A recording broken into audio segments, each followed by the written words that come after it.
ընտանիքի անդամներին, որտեղ նա է կոչանում, որպեսզի չհուսանքվեն, իսկ վերջի խոսքերը նրա այն մասին է, որ նա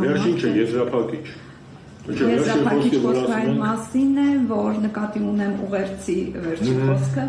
որ նա մարդ է, որը ուզում է ապրել եւ որը ուզում է սիրել։ Այս ուղերձը ինչ ազդակ է իր մեջ պարունակում, ինչ մեսիջներ եւ սա արդյոք չպետք է ահազանգ լինի, որպեսզի այսօր ազգը համախմբի եւ իր ձայնը ավելի բարձր հնչեցնի գերիների հայրենիք վերադարձնելու մասով։ Տեսեք, ես նա բարձր եմ գնահատում նրա խիզախությունը, կներեք հերոսական պահվածքը նույնիսկ, նրա գաղափարի հերոս լինելու հանգամանքը և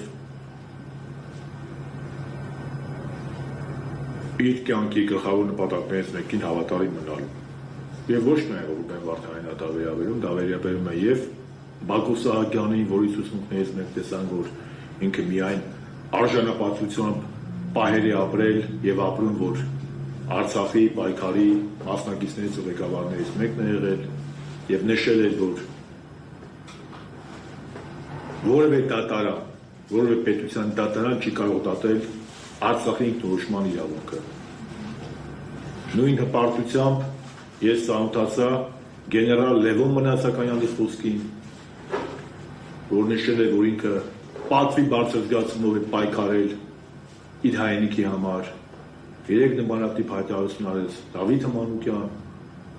հասկանում եք, այդ մարդիկ պետք է լինեն մեր հերոսները, մեր ապագա սերունդները իրանց օրինակով պետք է դաստիարակվեն, ոչ թե կապիտուլյանտները եւ Հայաստանը թուրքական վիլայետ դարձնողները։ Ինչ շաբերում է ազգի համախմբմանը։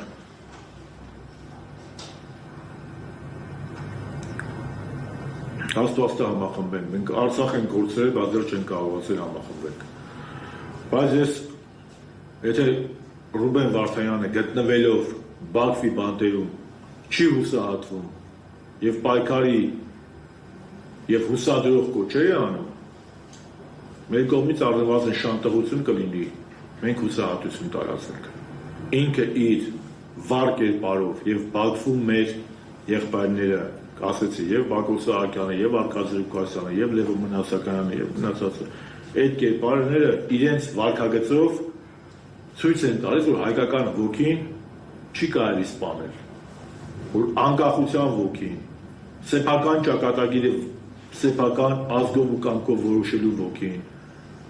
եռաբլուրին հավատարիմ մնալու ոգին կարելի է բանտարկել, բայց չի կարելի սպանել։ Այս ամեն ինչի մեջ գլխավորը։ Պարոն Շարմազանով, ներեցեք, դուք ասում եք, այո, պետք է համախմբենք, Աստված տա համախմբեն, բայց չեք կարծում, որ այդ համախմբողը պետք է լինի, որպեսզի ազգին համախմբի։ Գաղափարը նախ պետք է լինի, գաղափարը կա։ Հիմա ես դեմ եմ անձերի շուրջ համախմբմանը, ես գաղափարի շուրջ համախմբման եմ կողմ։ Երբեք մեր ժողովուրդը անձի շուրջ չի համախմբել։ Մենակ 88-ի շարժումը անձի շուրջ էր, թե գաղափարի շուրջ էր։ Գաղափարի շուրջ էր։ Այո, ինչ այն անձիկ չկան։ Չկան այդ անձիկ, կան, չեն պայքարում այս քանի տարի է։ Պարզապես ցավալի է, որ արդեն քալմար են նետում էլի։ Նիկոլի դեմ պայքարելու փոխարեն մեր վրա են կառնեցել։ Ու դրանք կանադառնան դեռ։